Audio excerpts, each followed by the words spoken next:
Saudamos a presença, então, do nosso presidente Celestino Oscar Louro. Então, queremos agradecer a presença do nosso convidado de hoje, que é o seu João Franciscucci, que logo mais falará um pouquinho para nós sobre a história de vida dele, longevidade, estudo, trabalho e sucesso, dentro do nosso quadro aqui da RA de Histórias Inspiradoras. Agora, para a sua saudação, convidamos ao palco o nosso presidente Celestino Louro. Cumprimento o nosso palestrante, o nosso querido João Franciscucci, o prefeito Adiló Domênico, o vereador Maurício Scalco, a imprensa, senhoras e senhores. Sejam todos muito bem-vindos a mais uma edição da nossa RA-SIC. É até difícil para a gente falar do seu João. Dizer que ele é uma inspiração é muito pouco para tanto que ele representa para uma geração de empresários como a minha. O seu João é um ser humano, é um empresário admirável sob muitos aspectos. É, sobretudo, um exemplo de correção, dedicação, humanidade, o que faz com toda esta nossa admiração acabe por transformar-se em inspiração. O seu João Franciscucci teve uma infância e uma juventude de extrema simplicidade, como muitas das famílias da sua geração, que precisaram trabalhar arduamente pela sobrevivência ao colonizarem a nossa Serra Gaúcha. Superação, uma vida dedicada ao estudo e ao trabalho, o tornaram uma pessoa incrível que todos nós conhecemos, admiramos e nos inspiramos. Seu João, o senhor não tem ideia do tamanho da gratidão que a SIC Caxias tem pela sua pessoa, pela sua liderança, pela sua participação, sempre tão assertiva, cordial e estimulante. Nosso muito obrigado. A sua trajetória realmente é inspiradora. Meus amigos, hoje precisamos falar também de um tema muito espinhoso. Refiro-me à liberdade de pensamento. Um princípio que é tão caro para esta entidade e para a nossa gestão. Não sei se os senhores estão lembrados, mas exatamente na RA de 8 de junho, nesse mesmo microfone, mencionávamos o artigo 5º, inciso 4º, da Constituição de 88. Lá está escrito: é livre a manifestação de pensamento. Defendíamos naquela ocasião que a ninguém era dado o direito de calar qualquer pessoa, pois o nosso entendimento, atos dessa natureza se caracterizam como uma arbitrariedade. À época, a nossa manifestação foi motivada por um episódio que alcançou repercussão nacional, a respeito da participação de um ministro do Supremo Tribunal Federal em um evento da região. Dissemos, inclusive, que o ocorrido era uma demonstração de intolerância e perigosa destruição do ambiente institucional. Ora, pelos mesmos motivos e imbuídos da mesma autoridade com que defendemos a livre expressão de pensamento naquela ocasião, o fazemos agora, diante dos mais recentes episódios em que as liberdades individuais foram duramente atacadas.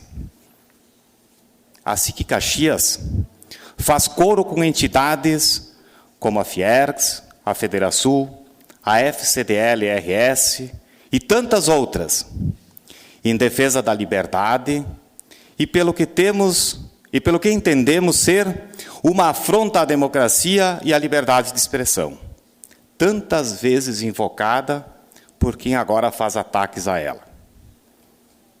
A lei não pode ser seletiva. Não podem existir 2 pesos e 2 medidas, em se tratando da Constituição. Se a lei vale para os ministros do Supremo Tribunal Federal, ou qualquer outra corte, ela vale igualmente para empresários e para todas as demais categorias sociais e cidadãos desse país. Temos de ter nosso direito assegurado de pensar livremente, emitir opiniões, sejam elas quais forem, assim como é dado a todos o direito de discordar.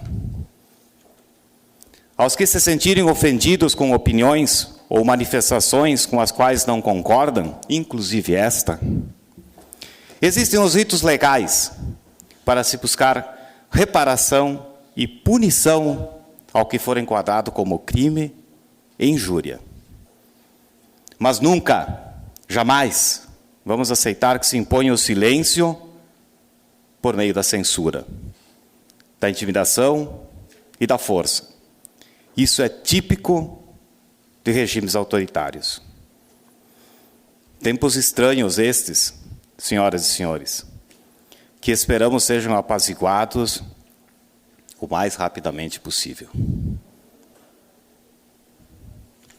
Merecemos todos viver em uma sociedade democrática, que aceite o contraditório e que não seja volta e meia sobressaltada por autoritarismos, como os que vimos na semana passada, cometidas contra um grupo de cidadãos, que por acaso são empresários.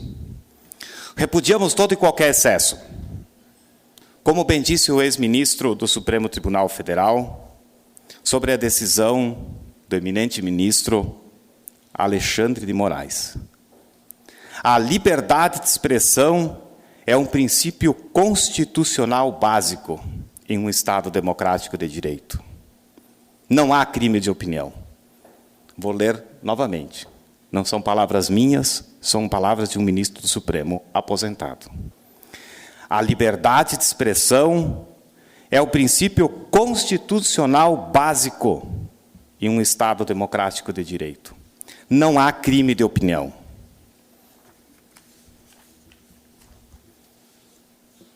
Nessas horas, nós nos perguntamos, onde está a imprensa que não levantou a voz? Por que os meios de comunicação não se posicionam mais enfaticamente contra esse tipo de arbitrariedade? Esta decisão do Supremo afeta diretamente o que podemos chamar de matéria-prima da imprensa, que é a opinião livre. Esta é uma cruzada que deveria ser liderada pela imprensa, pois a liberdade de expressão é o principal ativo de uma imprensa também livre.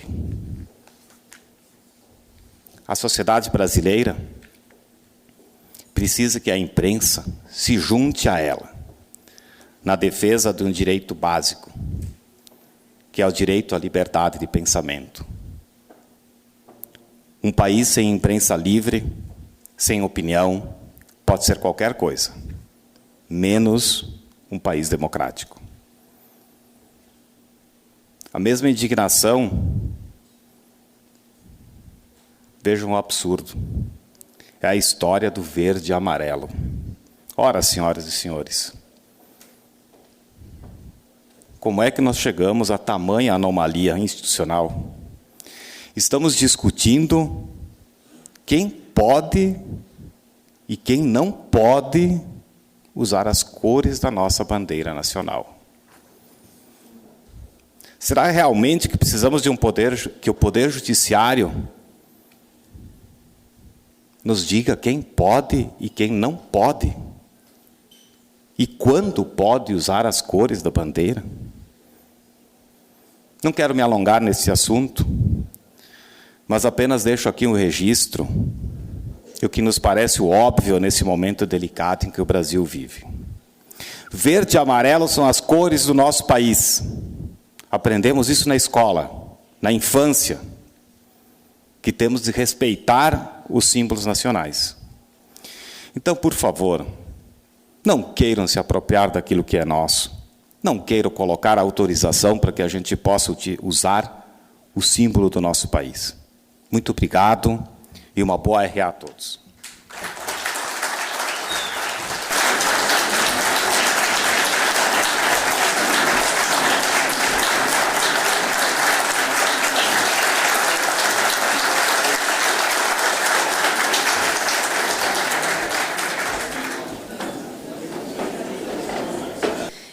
E para a nossa apresentação de hoje, então, convidamos ao palco o senhor João Franciscucci. Seu João, bem-vindo. Bom dia, jovens. Bom dia.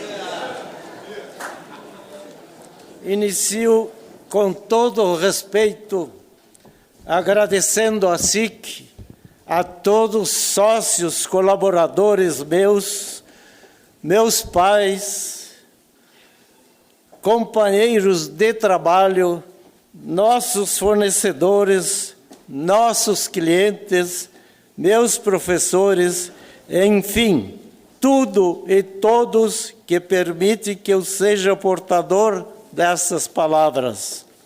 Considero isso um conjunto extraordinário que tem o maior mérito.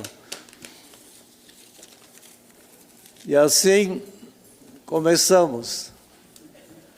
Vou começar, então, quando eu comecei o início do estudo, que era a minha professora Gema.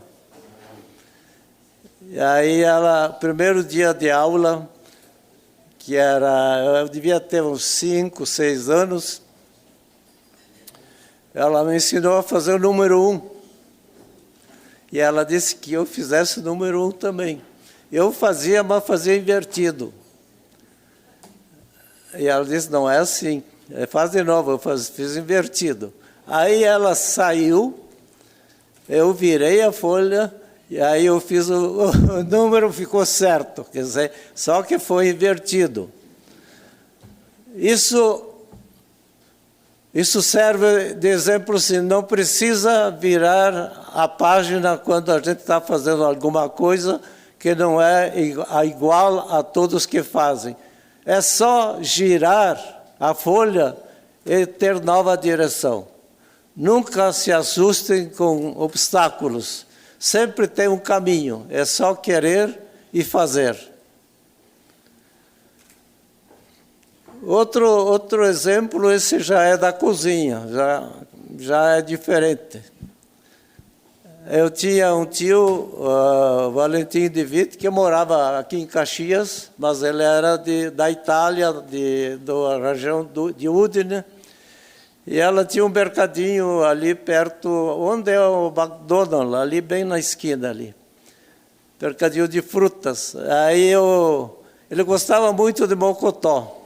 Eu acho que quase todos sabem o que é isso. Então, minha mãe, ela preparava para ele, e ele ficava muito feliz. Eu devia ter uns 4 anos, coisa assim, e eu vi que estava fervendo para fazer o mocotó. Aí, eu olhei e tinha dois cascos em cima da pia, tudo limpinho, lavadinho. Aí eu abri a tampa e botei os 2 cascos dentro do mocotó. E fiquei quieto e saí. Aí minha mãe foi lá, disse que aquilo não era para mocotó, mas ela tirou, não falou nada, eu não falei nada. Na hora do almoço, todo mundo comeu, menos minha mãe, que disse que não estava disposta, e eu que disse que não estava com fome.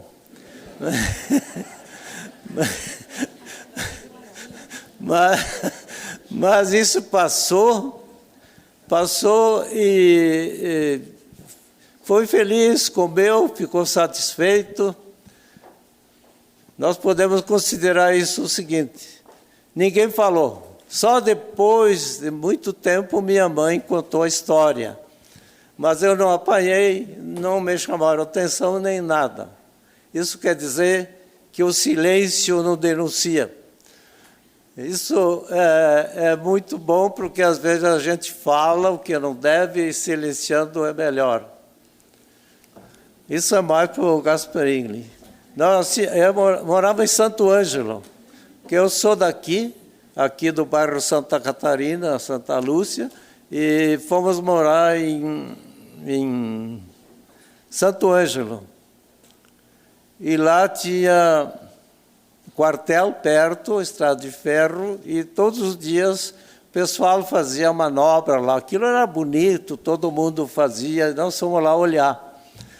Mas aí chegaram aos nossos ouvidos, nós tínhamos 7, 8 anos, que tinha embaixo, eles tinham café da tarde.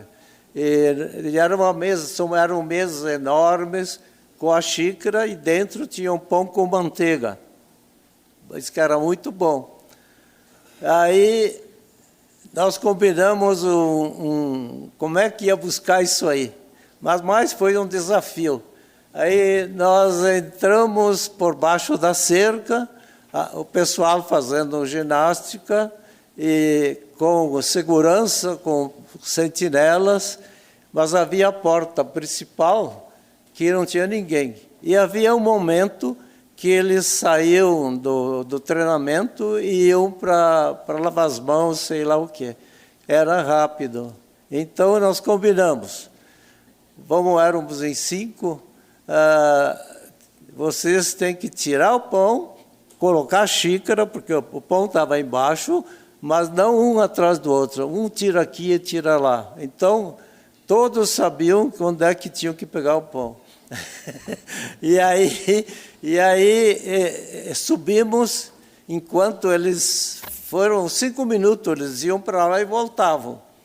Aí, nesse meio tempo, olha, tá minha cabeça, né? Nós entramos pela porta principal, cada um foi lá, pegou o pão, saiu, desceu rapidamente, e todos voltamos, saímos por lá de fora da cerca, fechamos o buraco que a gente tinha passado, e aí, coitado do cara que foi arrumar aquelas xícaras lá, né?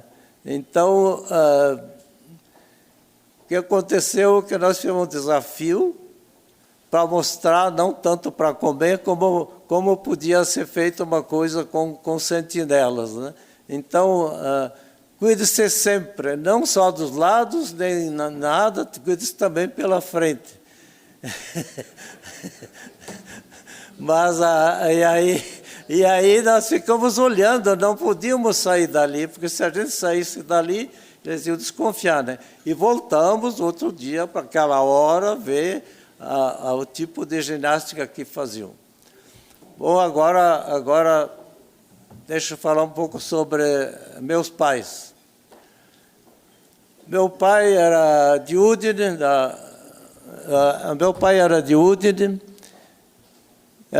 mais precisamente de um lugar chamado San Giovanni di Casarsa, isso fica perto de São Vítor Talhamento.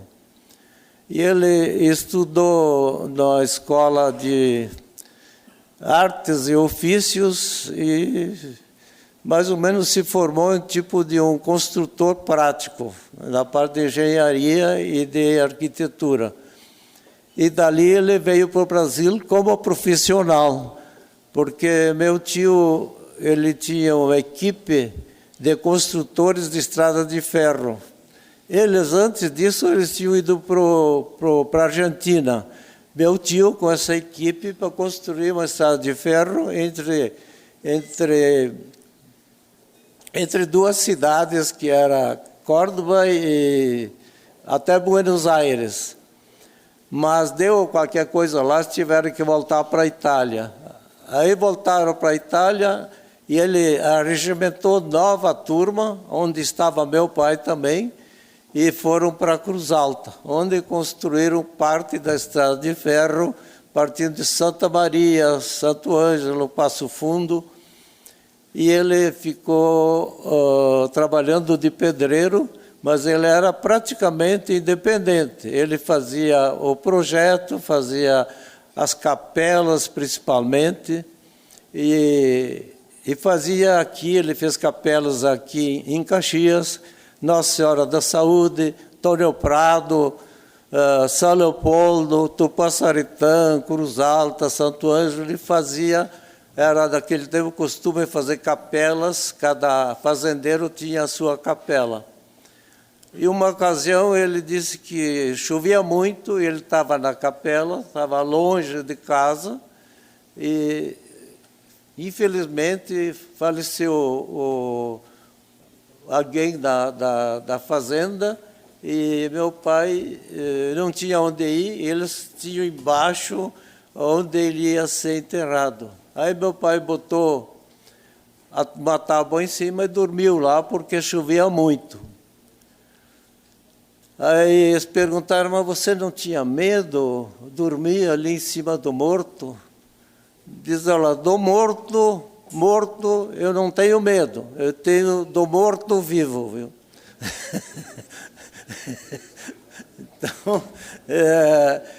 Então são coisas assim.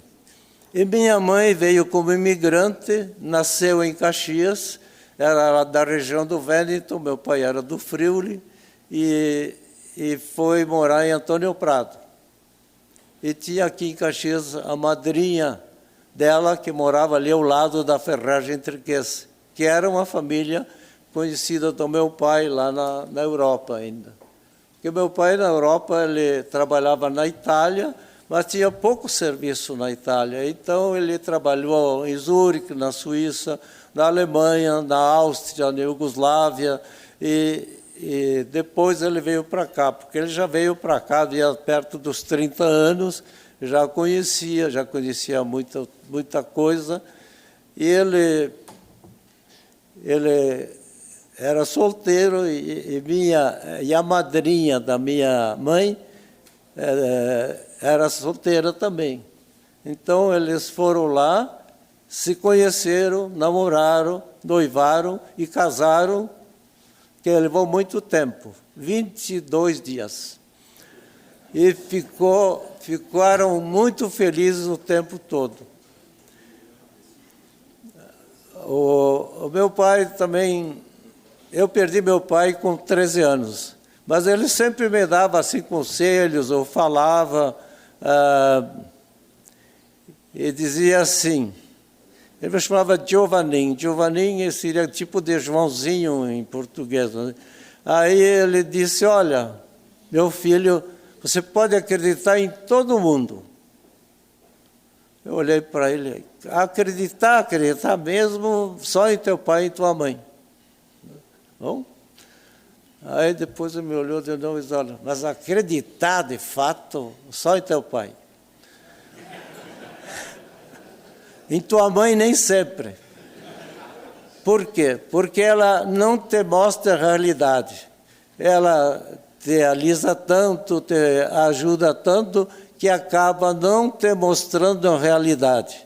Isso depois se reflete no andar da vida e muito. Eu conheço casos verdadeiros em que o pai era muito severo nas notas. E o que a mãe fazia? E ele ficava bravo com o filho, que o filho não tinha vontade de estudar, não estudava e tirava más notas. Então, quando ele levava para casa o boletim, o que a mãe fazia? Falsificava as notas, deixava as notas boas e mostrava para o pai. O pai ficava todo faceiro.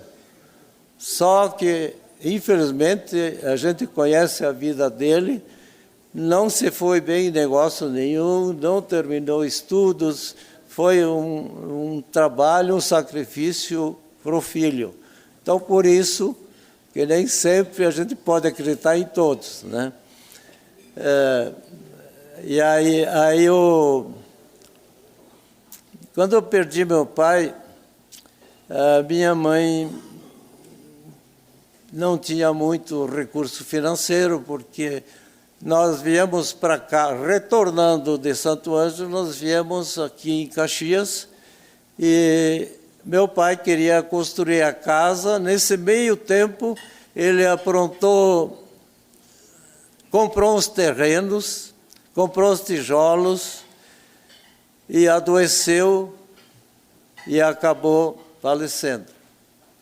Então, minha mãe ficou com filhos pequenos, eu com 13 anos, minha irmã com 10 anos, e aí ela nunca ela nos trouxe uma insatisfação, dizer, olha, meus filhos, nós estamos mal, isso, aquilo, o que é que vão fazer? Ela sempre foi firme e nunca mostrou que a falta de dinheiro era obstáculo. Tanto é que até hoje eu consigo viver desde pequeno com dinheiro, sem dinheiro é a mesma coisa. O que importa é a gente não parar. E fomos indo e fomos morar na casa do meu tio. Eles chamavam a cozinha velha, a cozinha velha. Fomos morar lá porque meu pai tinha vindo para construir e ficamos lá por 6 meses, por enquanto, né? E aí acabou que ficamos lá 6 anos. E nesses 6 anos eu ajudava lá na agricultura, minha mãe fazia os trabalhos de casa, e aí o meu tio-avô, ele dizia, vamos te mostrar como é que se enxerta. Aí ele me mostrou como é que se enxertava. Mas eu achei que ele estava botando o enxerto muito do lado. E eu botei mais no meio, né? O dele pegou, o meu não. Aí de novo, quando eu fui enxertar de novo, não, eu digo, acho que não está bem aqui. Botei no meio, aí piorou, né? Aí ele viu lá, olha, aí eu olhei como é que ele fazia, que o dele pegava e o meu não pegava. Aí depois eu vi que tinha que ter a união do lado, casca com casca, porque ali passa a seiva. E muitas vezes nós não unimos casca com casca para passar a seiva. Então, tudo isso é importante na vida. Disso aí, nós fomos para... Ficamos lá 6 anos, quer dizer, de 6 meses ficamos lá, 6 anos lá, na 7ª, em Santo Antônio. A dona Nilva deve se lembrar bem disso, né? E a gente ficava lá, era pobre, mas sempre em frente, sempre em frente. E aí eu comecei a trabalhar no Eberle, onde comecei fazendo polimento de peças. Depois fui para marcenaria, depois fui para... E o polimento de peça era lixar a peça, né? E eles diziam, olha, você está trabalhando muito bem, e me botaram em polir artigos sacros. Aí nós trabalhávamos, o aspirador era o próprio nariz, né? Então a gente ficava preto, trabalhava com uma pasta, com polidor de pano, e a gente saía todo sujo, mas saía feliz. Depois, então, como eu disse, eu fui para a carpintaria, depois para a mecânica, e aí nesse meio tempo, tirei o Senai também, fui estudando, onde tirei o curso de torneiro, ajustador e carpintaria, marceneiro. Aí, terminando o estudo primário com o ginásio noturno, tirei o artigo 91, e depois do artigo 91, trabalhando no Eberle ainda, tirei o científico.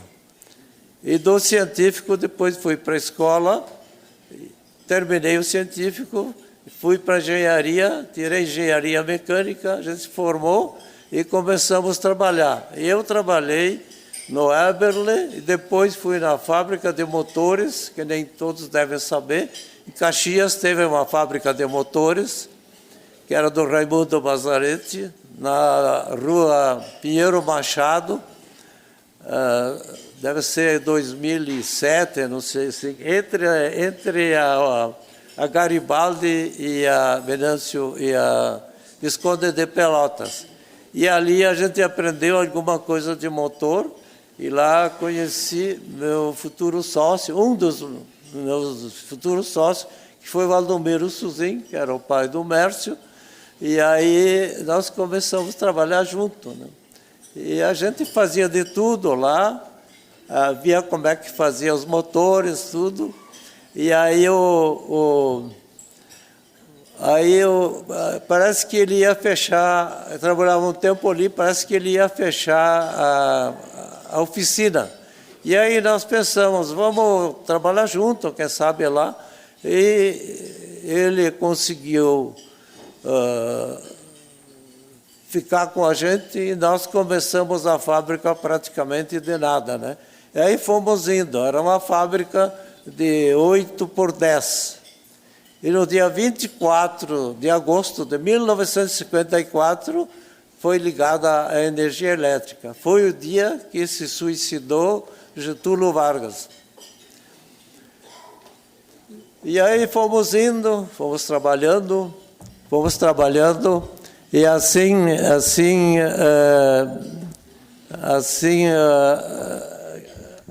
obrigado. Aí assim nós fomos fazendo conserto de motores estacionários a gasolina e diesel. Esse conserto ele não tinha peça. A gente começou fazendo peça, cabeçote, pistões, anéis, né? Que o Nino Randão, ele sabia já fazer muito bem isso aí, e aí a gente precisava e nós fomos continuando fazendo essas peças aí. Daí começamos também a fazer o virabrequim. A gente não sabia fazer, mas nós começamos fazendo, porque também não tinha, né? E aí fizemos de 1 cilindro, 2 cilindros, 4 cilindros para molduras lá que era lá perto do quartel lá, e tinha o motor lá e fizemos o virabrequim e o motor funcionou. E passando agora para o virabrequim maior, que era de 6 cilindros, nós começamos e lá no Ébola tinha o Lazarotto, que era bom forjador, e lá a gente fizeram na prensa mais ou menos. Aí terminamos, porque tinha a empresa Santos, a empresa de ônibus, a empresa que nos estimulou a fazer o virabrequim até o fim. E nós botávamos solda e só até que ficou com 33 quilos de solda, fizemos o primeiro virabrequim áculo para o ônibus aqui de Caxias, que funcionou muito tempo, foi vendida a frota e não quebrou mais. Uma pena que eu não peguei aquele virabrequim, que foi o primeiro.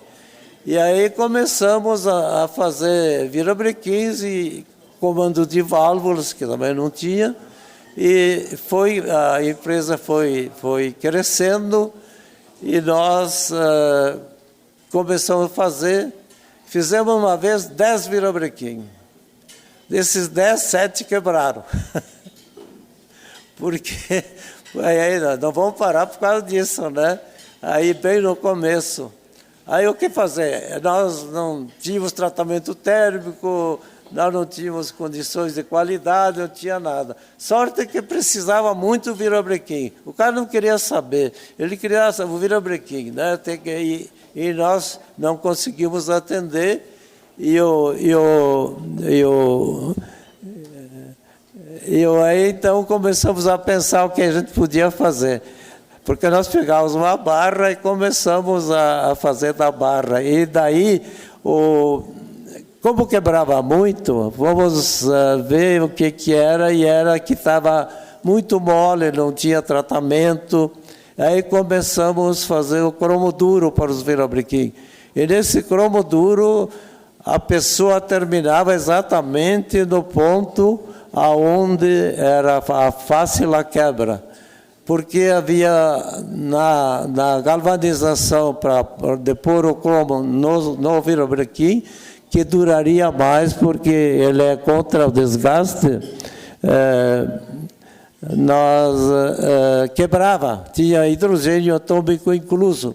que eles nem sabiam o que era. E aí soubemos que tinha que passar 220 graus uma hora para poder retirar esse hidrogênio atômico incluso, que não seria prejudicial ao virabrequim. E aí não tinha nada, nós pegamos um tonel, abrimos no meio, fizemos um tanque, botamos suporte e deixamos a água fervendo lá o dia inteiro para tirar esse defeito ali. E aí o virabrequim melhorou, depois começamos a temperar por oxiacetilênio e no fim botamos a têmpera por indução, que aí foi o que nos levou para frente. E o virabrequim, quando iniciamos o virabrequim, houve um concorrente que começou a fazer. Só que nós tínhamos 70% menos de matéria-prima. Isso nos ajudou a ir para frente. E o outro parou. E depois de um tempo, então, nós conseguimos alguns processos que a gente bolou lá para poder ter um produto melhor, com menos custo. E teve algumas invenções, todos ajudaram, e aí nós fomos para tinha um processo na Polônia, que nos dava a possibilidade de melhorar a nossa qualidade. Aí eu fui para lá, fui numa cidade chamada Poznań, que fica a 305 quilômetros de Varsóvia, e lá havia um cientista que fazia o virabrequim, ele era empurrado e era feito a forja artesanal, usado para o processo de fabricação de virabrequim de navios.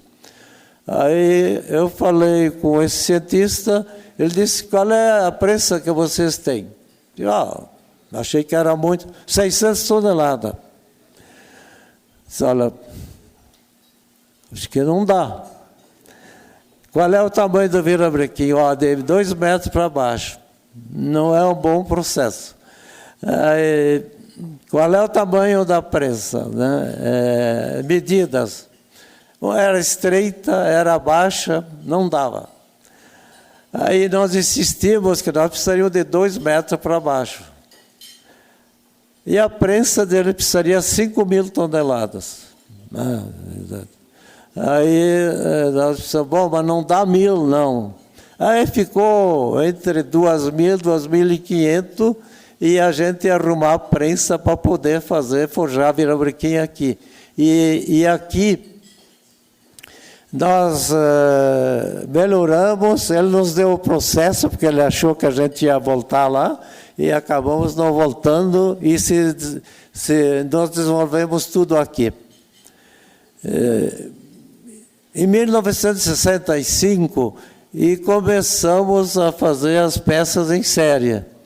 Fizemos também motores inteiros de 6, 12 e 16 HP, e vendíamos também motores que fabricávamos lá em casa.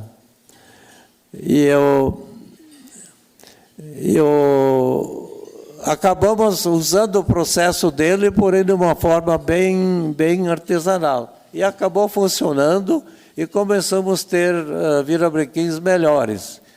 Em 1965 já tínhamos virabrequins bons e que podiam ser vendidos a qualquer um. Aí fazíamos para ônibus, para caminhões, para ônibus aqui de São Leopoldo. Eles tinham uma frota lá que compravam 20 virabrequins áculos, compravam da Inglaterra para poder manter os ônibus aqui. E depois, como nós começamos a fazer, eles vinham para cá, vinha a direção, ficavam praticamente um dia e encomendavam também 20 virabrequins. Serviço para 6 meses. E lá ajudaram também, tinha certos defeitos, e até que eles usaram só os nossos. Aí vinha o pessoal da Inglaterra para saber o que aconteceu, que tínhamos fazendo os virabrequins aqui. E aí o cara falou e nunca mais compraram na Inglaterra, só usavam os nossos. E também vendíamos para o Uruguai esse mesmo virabrequim aí. E fazemos depois para virabrequins do GM, que o pessoal mandava importar. Esse virabrequim da GM não tinha aqui. E tinha gente aqui ao redor que disseram que nosso virabrequim não podia ser. Aí eles compraram em São Paulo o virabrequim lá que era importado. E São Paulo tinha uma encomenda de muita pressa de virabrequim GM. E nós fizemos rápido, entregamos. Aí essa pessoa daqui dos arredores daqui foi lá e comprou, entre aspas, um virabrequim importado, que era o nosso. E acabou indo a 20 quilômetros daqui e funcionou como se fosse importado. Então, eu acho que esse trabalho todo eu devo a todos que me ajudaram, nosso pessoal, nossos sócios, nossos amigos, nossos fornecedores, clientes, porque sozinho a gente não faz nada. Então, eu agradeço muito aos nossos funcionários, nossos sócios, a todos os que ajudaram, e eles ajudaram muito, e nesse tempo todo, hoje estamos bem felizes por termos aprendido e fazer virabrequim que se orgulha até no exterior. Por isso exportamos para a Alemanha, para a Itália, para Singapura, para a África, para diversos lugares. Nós fabricamos hoje virabrequim de todos os tipos e até 2 metros, sem problema nenhum. O ministro da Indústria e Comércio de 1965, quando veio aqui, ficou admirado com as peças que se faziam em Caxias, que eram os virabrequins. Porque dizer, isso é um produto de alta tecnologia. Então, ele disse que se admirou com Caxias, que já estava adiantado, naquele tempo lá. Hoje nós fabricamos, naquele tempo nós fazíamos, no início mesmo, um virabrequim por mês. Hoje, nós fabricamos em torno de 5 mil, mais ou menos, 6 mil até, por mês. Então, mudou muito através de viagens, de feiras e de conhecimentos adquiridos de todos, um pouco na feira, um pouco nos outros fabricantes. Hoje estamos tranquilos, estamos procurando fazer peças já dentro de uma tecnologia, levando em conta a tecnologia da informática, levando em conta essa beleza de auxílio que nós temos aí dos funcionários, dos sócios. É uma beleza isso é muito importante.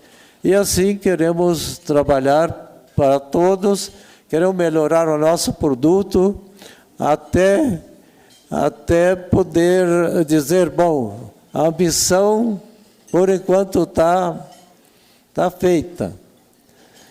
O que, por exemplo, eu fui fazer uma visita na Itália, que tinha lá uma fábrica de virabrequins, de máquinas para virabrequins.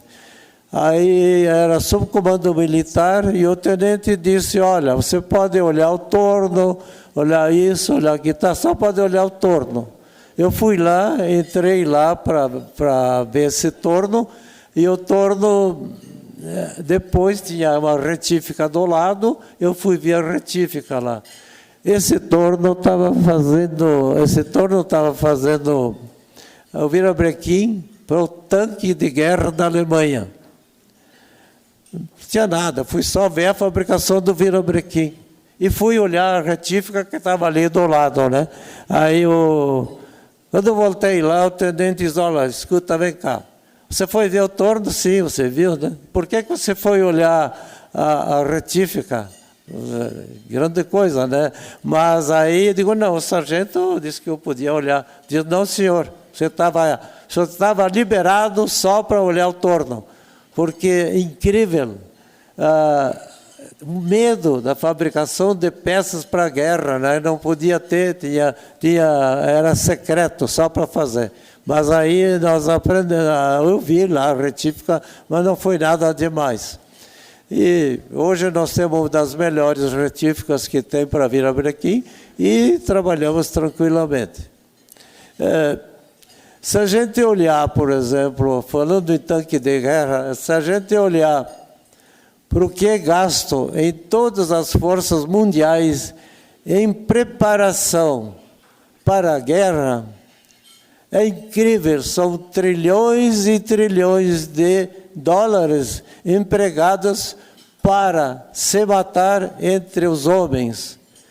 E se fosse usado isso, ficar todo mundo em paz, nós poderíamos usar isso para a saúde, para a educação, para o bem-estar social do mundo inteiro e estaremos muito contentes.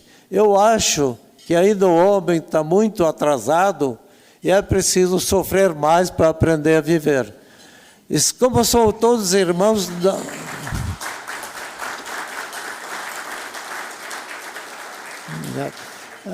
Nós estamos até impressionados como é que ainda hoje se preparam, que é o caso da Ucrânia e da Rússia, se matarem, né, por causas materiais. Né, que às vezes a pessoa tem um filho, né, e vai para o hospital, gasta fortunas até, mas para salvar uma vida. Eles simplesmente mandam, por exemplo, os nossos filhos contra os filhos deles, né, matando-se. Para quê? Só para posses materiais. Se nós pensarmos do outro lado, se nós pensarmos, por exemplo, que todos nós somos fruto da natureza, então nós somos filhos da natureza, todos. Aquele que disser que não, está mentindo, porque ele ao dizer que não é, ele está confirmando que existe, por isso ele também é filho da natureza. E a natureza é a mãe do universo. Então, todos nós, sendo os filhos da própria natureza, todos nós somos irmãos. Não tem cabimento matarem-se entre irmãos. E quem é o culpado? Será que são aqueles 12, 15 pessoas que mandam o mundo se matar? Não. Culpados todos somos nós. Nós que deixamos fazer isso, né? Isso acontece na política também, que poucos prefeitos estão aí, mas a verdade é... Quando a gente está fazendo uma campanha, é tudo para o melhor do país. Só que o país não melhora, não sei o que acontece. Então, se nós trabalharmos, esquecermos de se matar, porque todas essas forças armadas, o exército, a marinha, a aeronáutica, vocês vão ver a quantidade de dinheiro que gasta. Mas qual é a finalidade mesmo? É matar. Matar por quê? Porque eu quero tirar aquela montanha lá que está fazendo sombra aqui no meu jardim. Porra, isso aí não tem sentido, não tem lógica. E continuo dizendo que a guerra não tem explicação, não tem explicação. E lamentamos isso, mas enquanto nós formos assim, vai precisar alguns milhões de anos para chegar lá. Porque senão nós não podemos dizer, olha, esse mundo está melhorando, ainda não está melhorando. Enfim, a vida foi assim para mim, eu posso agradecer a vida que tive, continuaria o mesmo caminho, sentimos muito a morte de nossos pais, meu pai principalmente. Ele sempre dizia, olha, quem mal não faz, medo não tem, mas nós precisamos melhorar. Melhorar não só em fábricas, em máquinas, que isso é necessário, mas é preciso viver e ajudar a viver. Enfim, mais ou menos era isso. Eu disse alguma coisa, muito obrigado por tudo. E que vocês tenham saúde, muita sorte e entre vossos familiares, e vamos tentar fazer em conjunto, em equipes, tudo aquilo que um sozinho não faz. Muito obrigado a todos novamente e tenham sempre uma vida longa e muito boa. Muito obrigado.